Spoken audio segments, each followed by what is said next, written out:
ஓம் சகனாவவது சகனௌ புனக்து சக வீர்யங்கரவாவகை தேஜஸ்வினாவதீதமஸ்து மா வித்விஷாவகை. ஓம் சாந்தி சாந்தி சாந்தி. யதோ வேதவாச்சோ விகுண்டா மனோபிः சதா நேதி நேதீதி யத்தா கிருணந்தி பரபிரம்மரூபம் சிதானந்தபூதம் சதாதம் கணேசம் நமாமோ பஜாமஹா.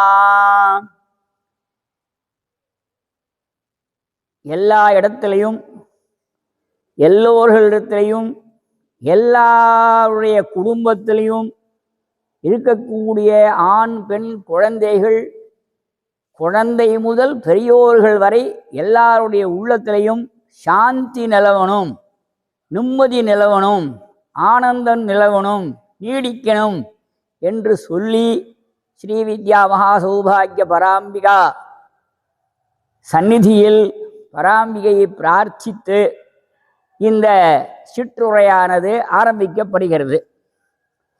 நாம் இந்த இடத்துல கூடியிருக்கோம். இந்த இடத்துக்கு பேர் ஐயர் மலைன்னு பேர். ஐயர் பேர் உண்டு. ஐயப்பன் அப்படின்னு சொல்லி சொன்னால் பந்தள மகாராஜாவுக்கு குழந்தையா பிறந்த அந்த ஈஸ்வரனை எல்லாரும் ஐயா என்றும் அப்பா என்றும் அழைத்ததனால் ஐயப்பன் என்ற பெயர் வந்ததுங்கிறது அந்த புராணத்தில் சொல்லப்பட்டிருக்கு, சாஸ்தா புராணத்தில். இங்கே நாம் ஐயர் மலை மரியாதை போட்டு போடுறோம். ஐயர் மலைன்னு பேர். இந்த க்ஷேத்திரம் சுவாயம்புவமான ஏற்பட்ட க்ஷேத்திரம். அப்படின்னா சுயம்புவாக உண்டாச்சு அப்படின்னு சொன்னால் இதுக்கு தட்சிண கைலாசம் என்ற ஒரு பெயர் உண்டு. இந்த இடத்துக்கு வேலாவனம்னு ஒரு பேர் இது ஸ்காந்தத்தில் சொல்லப்படுறது. வேலாவனம்னு இந்த வனத்தில் உண்டு, இந்த காட்டுக்கு. இந்த வடக்க இருந்த அகஸ்திய முனிவர் பார்வதி கல்யாணத்தும் போது எல்லாரும் வடக்க போயிட்டா. அப்போ தெற்க அப்படியே ஏற்கனவே இந்த இமய பர்வதம்ங்கிறது வடக்க இருக்கு. இங்கேருந்து இருக்கக்கூடிய தென் திசையில் இருக்கக்கூடிய எல்லாரும் அங்கே போனதுனால அந்த தென் திசையானது மேல் நோக்கி விடுத்து, வடதிசை கீழே இறங்கி விடுத்து. எங்கேயாவது அப்படியே மகா பிரளயம் வந்து விட போகிறதுன்னு சொல்லி பயந்து பகவான் என்ன பண்ணினார்னு சொன்னால், யாரை அனுப்பிச்சா சரியாக இருக்கும், இத்தனை கூட்டத்தையும் சமாளிக்கிறதுக்கு யாரை அனுப்பிச்சா சரியாக இருக்கும்னு யோசித்தார். உள்ளத்துக்குள்ள ரொம்ப குட்டையாக இருக்கக்கூடியவர் அகஸ்தியர்னு பேர். அவரை கூப்பிட்டு நீ போ, தட்சிண தேசத்துக்கு போகணும்னு சொன்னார். அப்போ தட்சிண தேசத்துக்கு போனால் அவர் என்ன கேட்டார், இத்தனை ரிஷிகள், இத்தனை சித்தர்கள், இத்தனை ஞானிகள், இத்தனை தபஸ்விகள், இத்தனை தேசத்தில் இருக்கக்கூடிய மக்கள் அனைவரும் இங்கே வந்திருக்காளே, என்ன மாத்திரம் அங்கே போக சொல்கிறீங்களே, உங்கள் கல்யாணத்தை நான் பார்க்க வேண்டாமான்னு கேட்டார். அப்போ பரமேஸ்வரன் சொன்னார், இல்லை நீயும் நானும் ஒன்றும், அதனால ஒன்று ஒரு காரணமார்த்தமாக தான், காரியார்த்தத்துக்காக தான் தெற்க அனுப்புகிறேன்னு சொன்னார். அவர் அப்படியே நடந்து வரும்போது இந்த விந்திய பர்வதம்னு ஒரு பர்வதம், அதுதான் மேற்கு மலை தொடர்ச்சி, அதனுடைய சிகரம். இது என்ன பண்ணும்னு கேட்டால் நேராக போய் சூரியனுடைய வழியை பந்து பண்ணும் இந்த மேரு பர்வதம். அகத்தியர் வரும்போது யாரா என்னுடைய உத்தரவு இல்லாமல் மலையை தாண்டானேன்னு போய் அந்த அகத்தியருடைய ஒரு கெச்சி இருக்க மார்க்கம் அதை பந்து பண்ணினது இந்த பர்வதம், விந்திய பர்வதம். உடனே இவர் பார்த்தார், சரி ஏதோ சண்டை கண்டை போட முடியாதுன்னு சொல்லிவிட்டு ஓங்கி ஒரு குட்டு குட்டினார் அந்த விந்திய பர்வதத்தினுடைய சிகரத்தில். அது என்ன ஆச்சுன்னா சூரியன் நடந்து போகிறதுக்கு வேண்டிய அளவுக்கு அமிங்கித்து. அப்போ விந்திய பர்வதத்தினுடைய இது அப்படி அமிங்கினத்தினால தான் எல்லாரும் கைலாசத்துக்கு போகிறதுக்கு சுலபமான மார்க்கம் வந்தது. அப்போ இங்கே தட்சிண திக்கில் அகஸ்தியர் இருக்கும்போது வடக்கன் இருக்கக்கூடிய பார்வதி கல்யாணத்தை பார்க்குறார். அப்போ கேட்குறார், என்னுடைய இடத்துலையே நீ ஒரு கல்யாணம் பண்ணிக்கணும்னு பிரார்த்திக்கிறார். அந்த பிரார்த்தனை பண்ணும்போது நான் பண்ணிக்கிறேன்னு சொல்கிறார் அவர். அப்படி பண்ணும்போது சங்கல்பம் பண்ணி சொல்லிவிடுறார், வாக்கு கொடுத்துட்றார். அதில் தான் மதுரையில் மகாராஜாவுக்கு, பாண்டிய மகாராஜாவுக்கு பொண்ணா பிறந்து மீனாட்சியாக கல்யாணம் பண்ணிக்கிறாருன்னு அந்த கதையானது அப்படி ஒரு பக்கமாக போகிறது. அதற்கும் இதற்கும் மத்தியத்தில் இடையில நடுப்புற இங்கே இருக்கிற ரிஷிகள்லாம், இந்த தாமிரபரணி தீரத்தில் இருக்கக்கூடிய ரிஷிகள் எல்லாம் தபஸ்விகள், சித்தர்கள், ஞானிகள், இவாள்லாம் கைலாசத்துக்கு நடந்து போய் பரமேஸ்வரனை பார்க்கணுங்கிறது வரும்போது இப்போ இருக்கா மாதிரி எந்த விதமான போக்குவரத்து சாதன வசதிகள், வாகனங்கள் கிடையாது அந்த காலத்தில்.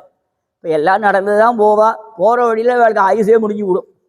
இப்படி இருக்கும்போது ஒரு நாளைக்கு நடுப்பற நாங்கள் வந்துவிட்டோம், ஒரு கைலாசத்தை தரிசனம் பண்ணக்கூடாதா, எங்களுக்கு கிடைக்கக்கூடாதா அப்படின்னு கேட்கும்போது பார்வதி பரமேஸ்வரன் 2 பேரும் பேசின்னு இருக்கா. அப்போ பார்வதி தான் கேட்குறா, அங்கேருந்து வர வேண்டியிருக்கே, இங்கே ஒரு ஆவிர்வாவம் நடந்தால் நல்லா இருக்குமே அப்படின்னு சொல்லும்போது சரி சரி பண்ணலாமே அப்படின்னு சொல்லி முடிவு பண்ணி, உன்னுடைய மூக்கு பொட்டிலேருந்து ஒரு கல் எடுத்து கொடுங்கிறார். பார்வதி தன்னுடைய மூக்கு பொட்டிலேருந்து ஒரு கல் எடுத்து கொடுக்குறார். பரமேஸ்வரன் தன்னுடைய கையில் போட்டுருக்கிற மோதிரத்துலேருந்து ஒரு கல் எடுக்கிறார். இந்த கல்லை எடுத்து 2 பேரும் இந்த கல்யாணத்தில் பார்த்தேன்னு சொல்லி சொன்னால், இல்வாழ்க்கை இன்பமாக நடக்கணும் என்பதற்காக முதல்ல கல்யாணம் பண்ணிக்கிறவா எல்லாரையும் அந்த முகூர்த்த காலத்தில் பார்வதி பரமேஸ்வரனாக பார்த்து தான் அந்த காலத்தில் மணக்க முடுவாள். அப்புறம் ஆசீர்வாதம் பண்ணுவாள். அப்படி பண்ணும்போது ஒரு நூல் எடுப்பாள். இந்த தம்பதிகள் பிரியாமல் இருக்கணுங்கிறதுக்காக இவா பொன் கட்டின்னு இருக்கிற புடவையிலேருந்து ஒரு நூல், மாப்பிள்ளை வரன் கட்டின்னு இருக்கிற வஸ்திரத்துலேருந்து ஒரு நூல், 2ஐயும் எடுத்து ஒரு சமயத்தில் கட்டி விஸ்வாவசு நாமக்கு கந்தர்வராஜ பூஜை பண்ணுவாள். அப்படி பூஜை பண்ணிவிட்டாக்க என்ன ஆகுன்னு கேட்டால், சின்ன சின்ன அபிப்பிராய பேதங்கள்லாம் விரோதமாக மாறி கணவன் மனைவி பிரிந்து போகிறதுக்கு இன்னும் சொல்கிறாளே டைவர்ஸ், அது வரைக்கும் இப்போ வந்துடுறது. அந்த காலத்தில் வராது. இந்த சின்ன பூஜை பண்ணினாக்க சின்ன சின்ன மனத்தாபங்கள்லாம் தானே சமாதானமாகி சௌக்கியமாக இருப்பாங்கிறது சாஸ்திர வாக்கியம். அப்படி ஒரு பண்ணி எல்லாரும் சமம் நல்லா இருக்கணும்னு சொல்லி அனுப்புகிறார். இதை யார்கிட்ட கொண்டு போகிறது அப்படின்னு சொல்லி கொடுக்கும்போது வாயு பகவான் தான் உருவெடுத்து வரார்.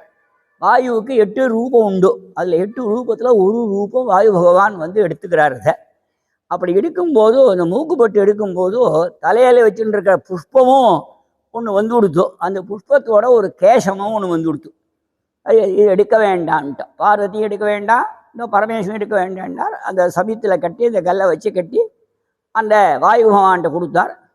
வாயு பகவான் கைலாசத்திலேருந்து சிகரத்திலேருந்து அப்படியே கொண்டு வரார். வாயு வேகம் மனோவேகம்ங்கிறார்.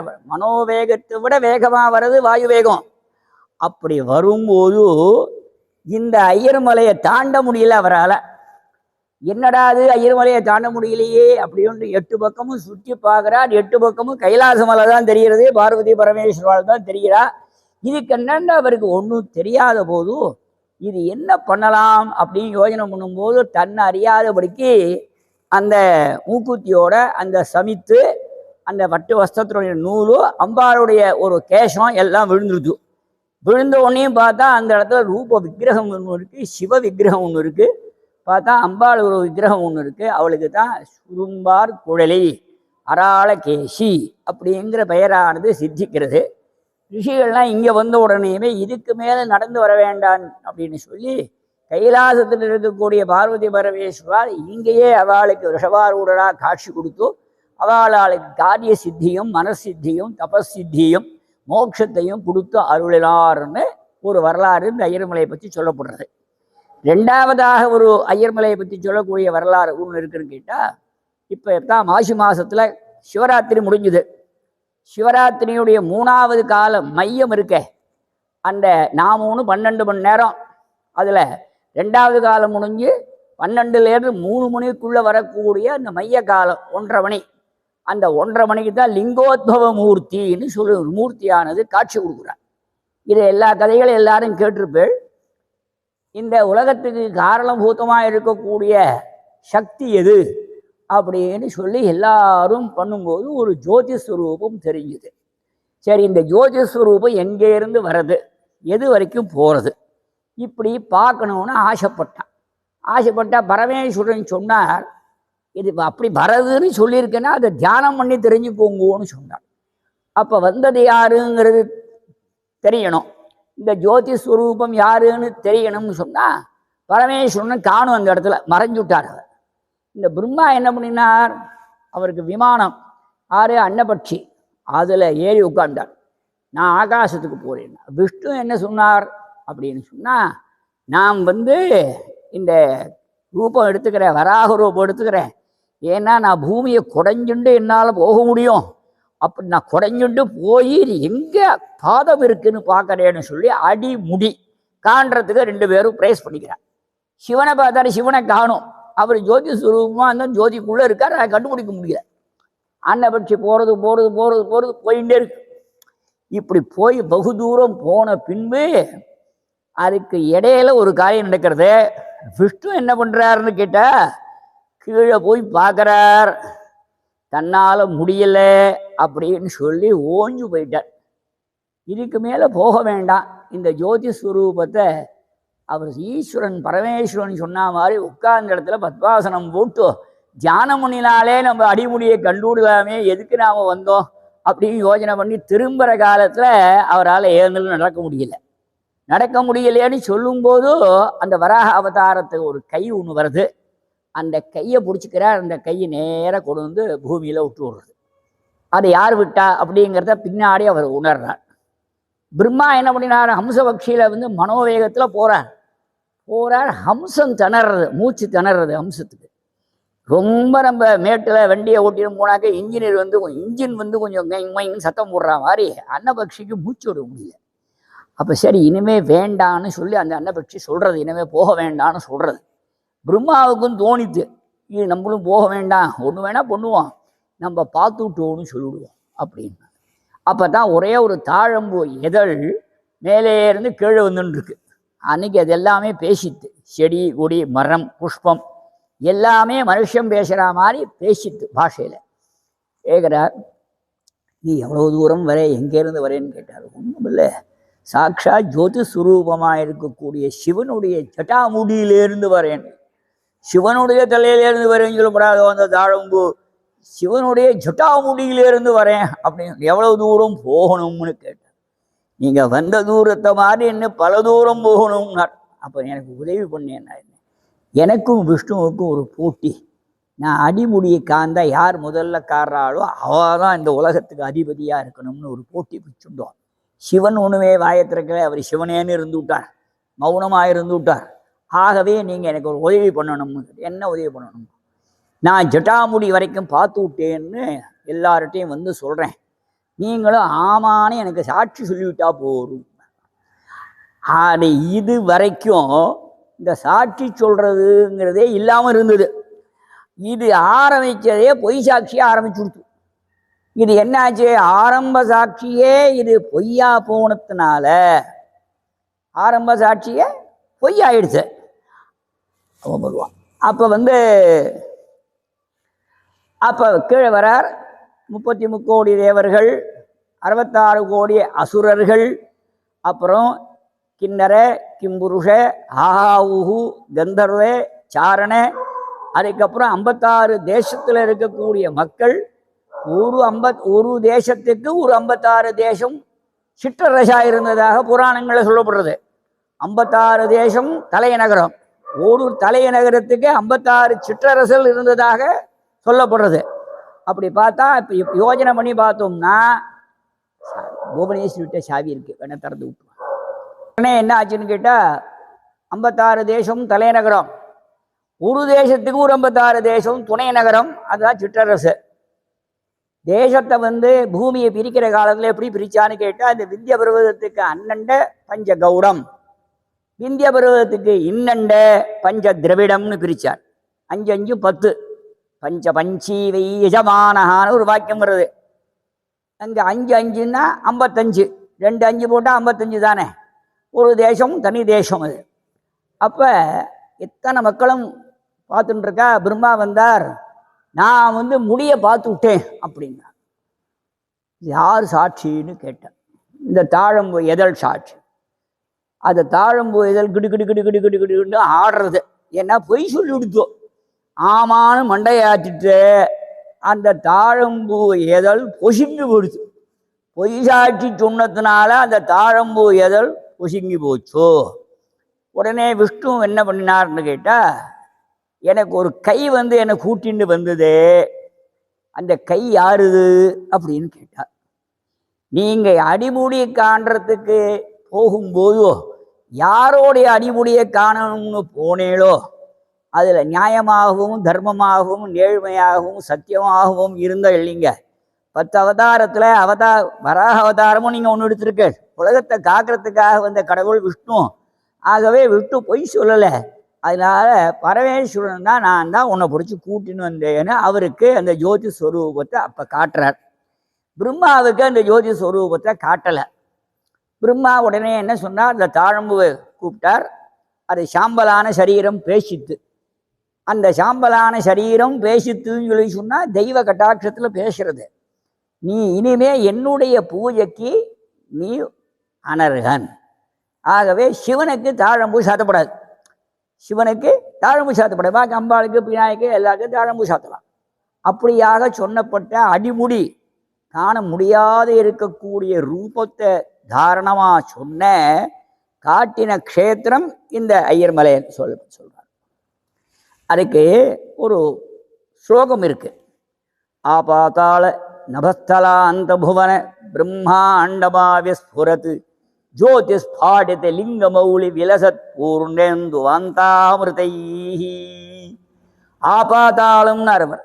பாதாளத்துக்கு கீழே ஒரு லோகம் இருக்கு. ஏன்னா வராகவதாரம் எடுத்துன்ற ஒரு பாதாள லோகம் வரைக்கும் போயிட்டு இதுக்கும் கீழே ஓரத்துக்கு ஒன்று வழி தெரியலையேன்னு சொல்லும்போது மேலே வந்துட்டார். மேலே போனார்ன்னா இப்போ 37 21 உலகம், 7 புவனம்னு சொன்னார். இந்த புவனத்துக்கும் உலகத்துக்கும் என்ன வித்தியாசம்னா 37 21. இப்போ 7 புவனம் அப்படின்னா பூலோகத்தை விட்டுடுவான். மேலே அதல வித்தல சுத்தல ரசாதல தலாதல மகாதல பாத்தாளம் 7 லோகம் பூமிக்கு அடியில் இருக்கு. நம்ம இருக்கிற பூமிக்கு அடியில் 7 உலகங்கள் இருக்கு. ஆகாசம் இருக்க. ஆகாசம் நீளமா தெரியுது. பார்க்கறதுக்கு இங்கேருந்து கிட்டக்க இருக்க மாதிரி தெரியுது. ஆனா இது போக போக என்ன பண்ணும் அப்படின்னு கேட்டாங்க, போக போக போக போக போக போக ஆகாசம் மேலே போயிட்டே இருக்கும். அங்கே என்னன்னு கேட்டாருன்னா இங்கே பூஹு புவஹ சுவஹான்னு அனுப்பிவிட்டார். பூவோ தனியாக விட்டுட்டார். பூலோகத்தில் 7 பிரிவு இருக்கு, அது தனியாக விட்டுவிட்டார். புவஹா சுவஹா மகா ஜனஹா தபஹா சத்தியம் அப்படின்னு அந்த சத்தியலோகத்துக்கு மேலே போகும்போது மேலே 7, இந்த பூமியில் 7, பூமிக்கு அடியில் பாதாள லோகம் வரை 7, அந்த 37 27 லோகம் 7 புவனங்கள். இந்த உலகம் பூரா ஜீவராசிகள் இருக்கு. இந்த ஜீவராசிகளுக்குள்ள உயிர் சக்தியாக இருக்கிறது யாரு அப்படின்னு கேட்டால் அந்த சாட்சாத்து பராசக்தி தான் அங்கே இருக்கான்னு சொல்லப்படுறது. பராசக்தினா ரூபம் உண்டா ரூபம் இல்லையா அப்படின்னு கேட்டால் சக்திக்கு ரூபம் இருக்கு, ரூபம் இல்லாத சக்தியும் இருக்கு. இப்போ ஒரு டம்ளர் பால் சாப்பிட்டா இத்தனை கலோரி உடம்புல சக்தி ஏறுறதுன்னு சொல்கிறார். அந்த சக்தி கண்ணுக்கு தெரிகிறதா? தெரியலையே. ஆனால் ஒரு டம்ளர் பால் சாப்பிட்டா பக்குவமாக பால் காய்ச்சி கொடுக்குறா, சாப்பிட்டா என்ன ஆகுது, உடம்புக்கு ஒரு பலம் வருது. அதே மாதிரி சக்தியை ஒரு உருவத்தோடு சேர்த்து தான் பார்க்கணுமே தவிர தனி சக்தியாக பார்க்க முடியாது. அப்படி பார்க்கும்போது இந்த ஐயர்மலையில் என்னென்னா, ஐயர்மலையே திவ்ய க்ஷேத்திரம். அது சர்வஜன சுபக்ஷேத்திரம்னு நான் இந்த இடத்துக்கு ஒரு சொல்லியிருக்கேன். எல்லா ஜனங்களுக்கும் மங்களத்தை உண்டு பண்ணக்கூடிய க்ஷேத்திரம். இந்த இடத்துல நாம் என்ன இந்த இடத்துல உட்காந்துருக்கோம்னு கேட்டால், ஸ்ரீமத் சத்குரு சாந்தானந்த சுவாமிகள் புதுக்கோட்டையில் புவனேஸ்வரியை தாபனம் பண்ணினார். அவர்கிட்ட சன்னியாசம் வாங்கின்றவர் ஸ்ரீமத் பிரணவானந்த சுவாமிகள்னு பேர். அவருடைய மனசில் இந்த மாதிரி ஒரு மலை அடிவாரத்தில் ஒன்று பண்ணணும்னு அவர் மனசில் சங்கல்பிச்சு இந்த இடத்த தேடி பார்த்து பிடிச்சி இந்த இடத்த வாங்கி இதை ஒரு அமைப்பாக உருவாக்கி இந்த பராஷோடசியை ஸ்தாபனம் பண்ணியிருக்கோம். இங்கே இந்த வளாகத்துக்குள்ள ஷண்மதமும் இருக்குது, பஞ்ச ஆயத்தனமும் இருக்குது. இந்த ஷண்மதம் இருக்குது. ஷண்மதம்னா 6 வகையான வழிபாடு நம்மளுடைய ஹிந்து தர்மம்னு சொல்லணும். ஹிந்து தேசம் கிடையாது. ஹிந்துங்கிற சொல்லுக்கு தர்மம் தான் எடுத்திருக்கார், ஹிந்து தேசம்னு எடுக்கலை. ஆனால் தேசத்தை தான் சொல்கிறார் முதல்ல. தேசம் வருமனு பாலைவனமா ராஜஸ்தானா இருந்தா அதை பத்தி என்ன பண்ண போறா? ஒரு தர்மம் இருந்து அங்க கர்மா இருந்து ஒரு பிரஜைகள் வாழ்ந்தாதான் அது சொல்ல முடியும். இந்த தேசத்துக்கு ஹிந்து தேசம்னு பேர். சரி, இது எங்க சொல்லியிருக்கு அப்படின்னு கேட்டாக்க மேப்பை எடுத்து பார்க்கணும். ஹிமாலயம் சமாரபிய, இமய பர்வதத்துல எல்லையா வச்சுட்டு ஆரம்பிக்கணும். யாவது இந்து சரோவரம், இந்த இடத்துல ஹி இல்லை, இந்துனா சந்திரன். சந்திரன் இருக்கும்போது அந்த சரோவரம், அந்த ஓடையில தண்ணி இருந்துகிட்டே இருக்கும். யாவது இந்து சரோவரம் தம் தேவ நிர்மிதம் தேசம் இந்துஸ்தானம் பிரசக்ரதே முடிஞ்சு போச்சு. அது அப்படின்னு பார்த்தேன்னு வச்சுக்கோங்களேன், எங்கெங்க தேவ பூஜை, எங்கெங்க அதிதி போஜனம், எங்கெங்க கோ சம்ரக்ஷணம், எங்க ஜனங்கள்லாம் தியானத்தில் ஈடுபட்டுருக்கா, நல்ல கர்மாக்கள் பண்றா, ஒருத்தருக்கு ஒருத்தர் விரோத பாவம் இல்லாத பழகிறா, தான தர்மங்கள் எங்க நடக்கிறது, எங்க பஜனை நடக்கிறது, எங்க யோகம் நடக்கிறது, எங்க தியானம் நடக்கிறது, வேள்விகள் மந்திரங்கள் சொல்லி எங்க அக்னியில ஹோமம் பண்றோம், அந்த இடங்கள்லாம் ஹிந்துஸ்தானம்னு சொல்லிவிட்டாரு. முடிஞ்சு போச்சா? அப்ப ஹிந்துஸ்தானம்ங்கிறதுக்கு இது இந்த தர்மங்கள் எங்கெங்க நடக்கிறதோ அதெல்லாம் ஹிந்துஸ்தானம்னு சொல்றாங்க. சரி, பஞ்சாயத்தனமா இங்க வச்சிருக்காளே என்ன அப்படின்னு சொன்னா, இந்த பஞ்சபூதங்கள் தான் மகத்தான சக்திகள். இந்த பஞ்சபூதங்கள்ல எது எங்கெங்க வச்சிருக்கோம் அப்படின்னு சொன்னா, ஆகாசஸ்ய அதிபோ விஷ்ணு. இங்க என்ன பண்ணியிருக்காங்க கேட்டா, அம்பாளை மையத்தில் வைத்து சக்தி பஞ்சாயத்தனமாக இங்க ஸ்தாபனம் பண்ணப்பட்டிருக்கு. சிவ பஞ்சாயத்தனமாகவும் வச்சுக்கலாம். இந்த 5 தேவதைகள் தான் இங்க பிரதானமா பஞ்சாயத்தனம். அங்க விநாயகர், அவர் எங்க இருந்தாலும் அவருக்கு விநாயகர், அங்க கன்னிமூலை கணபதி, ஏன்னா அந்த இடத்துல ஸ்தாபனம் அவருக்கு. நைர் தேச்ச கணேசானம். வாயு திக்கில் சூரியன் வாயவியமே வச்ச, வாயு திக்கில் சூரியன். ஈசானத்துல எப்போது விஷ்ணு தான் இருக்கணும், அதனால ஈசானே விஷ்ணு. ஆக்னேயே சிவம். இந்த ஒரு வட்டமா போட்டு சதுரமா போட்டுன்னா இதுல இதான் ஆக்னேயம், இதான் ஈசானம், அதான் வாயு, அதான் நிருத்தி. மையத்துல அம்பாள் இருக்கா. இவா 4 பேரும் இந்த அம்பாளை பூஜை பண்ற மாதிரி பஞ்சாயத்தனம் வச்சாச்சு. குரு வேணுமே நமக்கு அப்படிங்கிறதுக்காக தத்த பரம்பரையில வந்ததுனால தத்தாத்திரேயரை குருவா பாவிச்சு மூல குருவுக்கு ஒரு சன்னிதானம். இந்த 7 கோடி மகாமந்திரங்கள் உலகத்துல இருக்கிறதாக சொல்லப்படுறது. இந்த 7 கோடி மகாமந்திரமும் ஒத்தரா ஜபிக்க முடியுமா? முடியாது. ஒத்தரால முடியுமா? கண்டிப்பா முடியாது. ஆனா முடியும். யாரா இருந்தா முடியும்? பழனியில் இருக்கிற மாதிரி ஒரு தண்டாயுதபாணியாக ஆண் பெண் வித்தியாசம் தெரியாதபடிக்கு எல்லாத்தையும் சமமா பாவிச்சுண்டு இருக்கக்கூடிய மனோநிலையில யார் இருக்காளோ அந்த குழந்தையினால முடியும்னார். அதனால தான் குகனை வச்சார். கோட்யத்புதைஹி சப்தபிரேவ மந்திரைஹி தத்வா சுகம் கச்சதி யஸ்ய பாதம் ஓம் ஹம்சா ஓம் தஸ்மை குமாராய நமோ அஸ்து. குமார பிரம்மச்சரியம்னு பேர் அந்த பிரம்மச்சரியத்துக்கு பேர். அப்பேற்பட்ட நியமத்தில் இருக்கக்கூடிய குழந்தை ரூபமா இருக்கக்கூடிய முருகன் மட்டும் இன்னி உதயத்திலிருந்து நாளை காத்தால் உதயத்துக்குள்ள 7 கோடி மந்திரத்தையும் ஜெபம் பண்ணிவிடுறதாக ஸ்கந்த புராணத்தில் சொல்லப்படுறது. அதனால முருகனை குருவா ஏற்றுக்குவோம் அப்படிங்கிறதுக்காக எங்க முருகனையே வச்சோம். சரி, பஞ்சாயத்துல என்ன தத்துவம்? இந்த பஞ்சபூதங்கள் தானே உயர்ந்த சக்தி. பஞ்சபூதம் இல்லாத உலகத்துல எந்த காரியமும் நடக்காது. ஆகாசஸ்ய அதிபோ விஷ்ணு. ஆகாசத்துக்கு ஏதாவது அளந்து பார்க்க முடியுமா? முடியாது. அதுக்கு யார் அதிபதி? விஷ்ணு அதிபதி. அக்னேஸ்வ மகேஸ்வரி. நெருப்புல ஒரு பொருளை போட்டு அக்னியை ஹோமத்தை போட்டு திருப்திப்படுத்த முடியுமா? முடியாது. அக்னேஸ்வ மகேஸ்வரி. இங்க இருக்கிற அம்பாள் அக்னியினுடைய ஸ்வரூபம். வாயோஹோ சூரியா. வாயு பகவான் இருக்கார், அவருக்கு ரூபம் இருக்கா? ரூபம் இல்லை. ஆனா உணர்வால் உணர முடியும். அதனால சூரியன்கிட்ட நம்ம போக முடியாது. சூரியன் அவனுடைய ஒளியை தான் நாம் உணர முடியும். வாயோ சூரியா. க்ஷிதேஹே ஈஷா. பூமிக்கு யார் அதிபதினு கேட்டால் சாட்சாத் சர்வேஸ்வரன் தான் பூமிக்கு அதிபதி. சரி, ஜலம் இப்போ நான் சொல்லியாச்சு. ஜலத்தை பற்றி பேசணும். ஜீவனம்னு சொன்னாக்கே ஜலத்துக்கு பேர். ஜீவனம்னா உயிருக்கு பேர். உயிர் வாழணும்னா நீர் இன்றி உயிர் வாழ முடியுமோ? நீர் இன்றி விட்டு இருக்க முடியாது. பட்டி கூட இருந்துள்ள சாப்பாடு கூட நீங்கள் 4 நாளைக்கு இல்லாமல் இருந்துள்ளலாம். ஜலம் இல்லாமல் குடிக்க ஜலம் இல்லாமல் இருக்கக்கூடாது. ஜலம் வேணும்னு கேட்டால் பாஷை தெரிய வேண்டாம், ஊர் தெரிய வேண்டாம், மக்கள் தெரிய வேண்டாம். ஒரு தட்டை டீக்கு 10 ரூபா கொடுக்கும் வேணா வெக்கமாக இருக்கும். ஒரு சொம்ப ஜலம் கொடுக்க குடிக்கிறதுக்குன்னு கேட்கறதுக்கு ஒன்றுமே தேவையில்லையே.